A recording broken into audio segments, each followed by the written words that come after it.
Yes, good morning students. Good morning, good morning, good morning. Fine, very fine. Okay. Okay. Lesson number 16, the snare comprehensions. We have done that the extract of the questions and we have read this poem. But today is the third class of the lesson 16, the snare. Some comprehension questions of that. So first of all, the first question is true and false. You know it's very well that the poem is happy throughout the poem. The poem, इस poem में throughout happiness चलती है क्या? When the cry of begin that sound, the poet was very depression and sad. बहुत दुखी हो जाता है. Why? When he hears of the cry of rabbit. Rabbit की चीख सुन के वो दुखी हो जाता है. जबकि ये कह रहा है कि हैप्पी, तो ये तो फॉल्स है. तो इसको आप करेंगे false.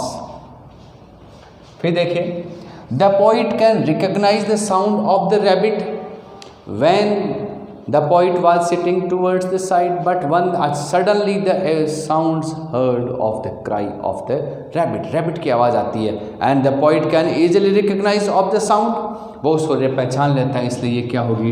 True. True. True. Next देखिए, the poet can locate the rabbit and the help him.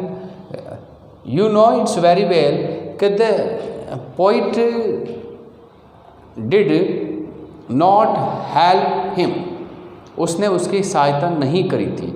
Because he did not found anywhere. उसको कहाँ पर उसको मिले ये पता ही नहीं था उसको. तो ये क्या होगा? फॉल्स. फिर देखें, the poem is written in present tense only. Yes, the written I hears only. True. ये ट्रू फॉल्स है. फिर देखिए question number 1, lines and words are repeated in this poem. Yes, you know it's very well, the lines and words are repeated again. What is the purpose of the poet? किसी भी poet में, किसी भी poem में या line में हम किसी वर्ड्स का रिपीटेशन करते हैं, तो रिपीटेशन उसमें सबसे पहला वर्ड्स है we want to emphasise of the words. उन वर्ड्स को ऊपर प्रेशराइज करना चाहते हैं एंड रिदम बनाना चाहते हैं. तो rhythm, due to the rhythm and emphasise of the words that we want to the repeat it of the words. देखिए, the purpose of the lines and words are to emphasize, उनको emphasize करना, towards the words and feelings of the poet, the words and feelings of the poet towards the wild animal, towards the किस तरफ? wild animals के लिए. The purpose of the lines and words are to emphasize the words and feelings of the poet towards the wild animals. उन words के ऊपर emphasize करना और poet की केवल उन्हीं feelings के बारे में बताना जो wild animals की तरफ है. Question number 2 देखिए, what purpose does the interjection but serve in the poem? जो interjection but है वो क्या सर्व करता है इस poem में? तो हम देखिए, the interjection but serve in the poem that the poet draw attention of the helplessness and saving the rabbit.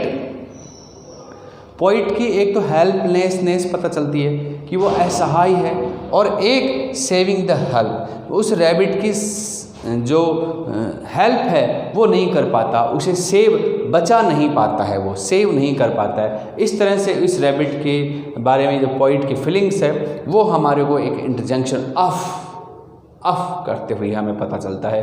Interjection sign से, बट से और उसकी इमोशन भरी क्राई से, इस तरह से. तो इसको आप स्क्रीनशॉट ले लीजिए. We will go to another screen for the next question. Yes, poet. Yes, students, that this poet is telling something about in these questions in poem. And it is the next question. The question number 3. Find the words. हमको वो words पता करना है. Phrases depict the condition of the rabbit. Rabbit की जो depict condition है, खराब situation है, उनके बारे में. Sudden cry of pain. अचानक एक दर्द भरी आवाज़ आई. Number 2, rabbits in a snare. Rabbit कहाँ है? जाल में है, स्नेर में है। Wrinkling up his little face, उसका जो फेस है वो सिकुड़ रहा है। तो these words and phrases are depict of the condition of the rabbits. Question number 4, what is the rhyme scheme of the first stanza? First stanza of this poem. तो rhyme scheme पहले देखिए, rhyme scheme क्या होती है? First line के last sound repetition the next line or the next lines, आने वाली lines में अगर वो रिपीट होती है तो उसको राइम स्कीम कहते हैं। जैसे हमने इसका क्या कहा है, the rhyme scheme of the first stanza is A B A B. इसका मतलब फर्स्ट लाइन की जो राइम स्कीम है यानी कि लास्ट साउंड है वो 1 2 3 और 4, फर्स्ट लाइन की जो लास्ट राइम है वो किससे मैच कर रही है? थर्ड राउंड से कर रही है। और जो सेकंड लाइन की राइम है वो किससे मैच कर रही है? वो फोर्थ लाइन से मैच कर रही है। तो इस तरह से हम इनको राइम स्कीम बोलते हैं। इसका है A B. Explain the phrase frightened air. Frightened air जो है ये फ्राइटेंड एयर है यानी कि एयर का मतलब इन्वायरमेंट, पूरा एटमॉस्फियर फ्राइटेंड डरावना बन गया था। क्यों बन गया था इसका हमको पता करना है।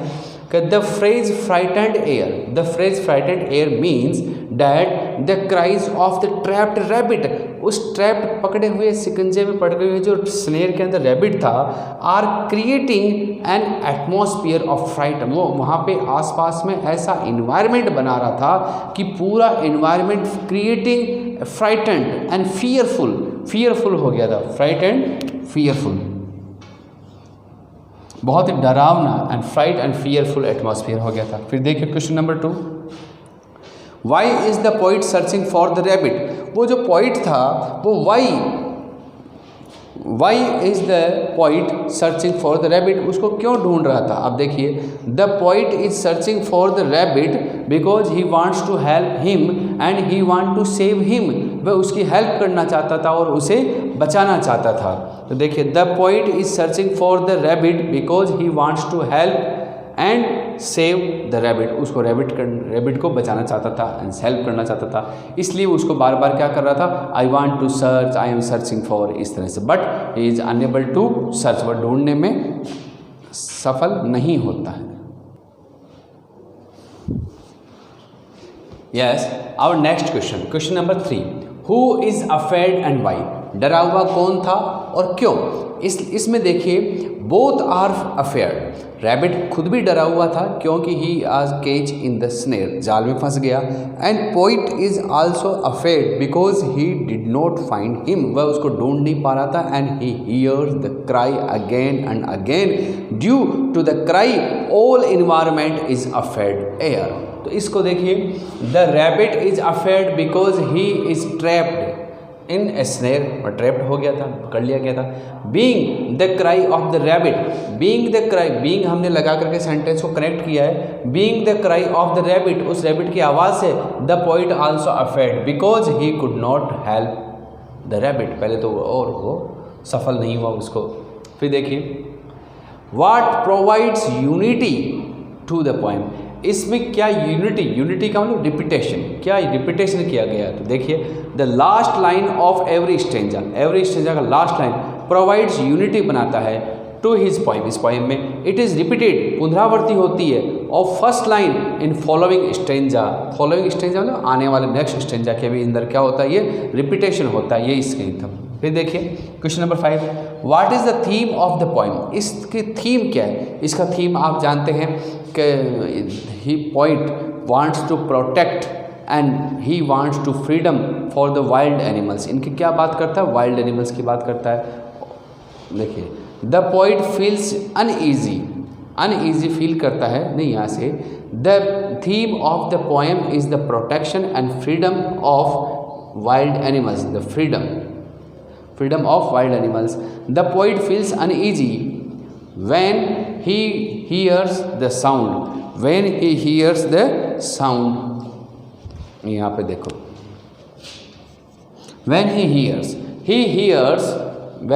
hears the painful cry of the rabbit, the poet wanted to search everywhere but in vain, वह चाहता था सब जगह ढूंढना लेकिन इन वेन, व्यर्थ गया, वह कुड नॉट नहीं ढूंढ सका।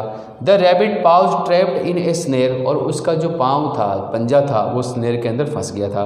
His freedom has been untainted, और वो उसकी जो कर्टन है, ये सी है, कर्टन कट गई है, उसकी जो फ्रीडमता है वो कट गई है। The poet wants to free him but he does not find him, वह उसको चाहता है कि वो फ्री हो जाए लेकिन वो उसको ढूंढ नहीं पाता है। तो इस तरह से ये उस स्नेर के बारे में ये पोएम थी। इसके बारे में आपको याद तो हो गई होगी क्योंकि हमने एक छोटी सी पोएम को भी 3 क्लासों में इसको हम बताते हैं। पहले एक बार पूरा एक्सप्लेनेशन लेते हैं, फिर एक दिन उसके एक्सट्रैक्ट लेते हैं, फिर नेक्स्ट क्लास में उसके क्वेश्चन आंसर कराते हैं। तो इतनी हार्डवर्क करने के बाद शायद ये पोएम आपको बार बार रिपीट कर रहे हैं हम, एक ही एक थीम को, तो शायद ये याद हो गई होगी। तो please subscribe my channel.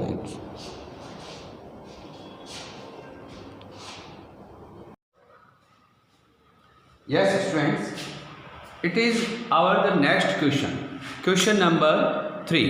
The question number 3 is that how is the attitude of the poet towards the rabbit? Question number 3. What the question number 3? How is the attitude of the poet towards the rabbit? इस attitude क्या था poet का, किसकी तरफ? rabbit की तरफ, affected। फिर देखिए आप, the attitude of the poet towards the rabbit is very sympathetically, बहुत ही सिंपैथेटिकली उसका नज़रिया था, सिंपैथिकली।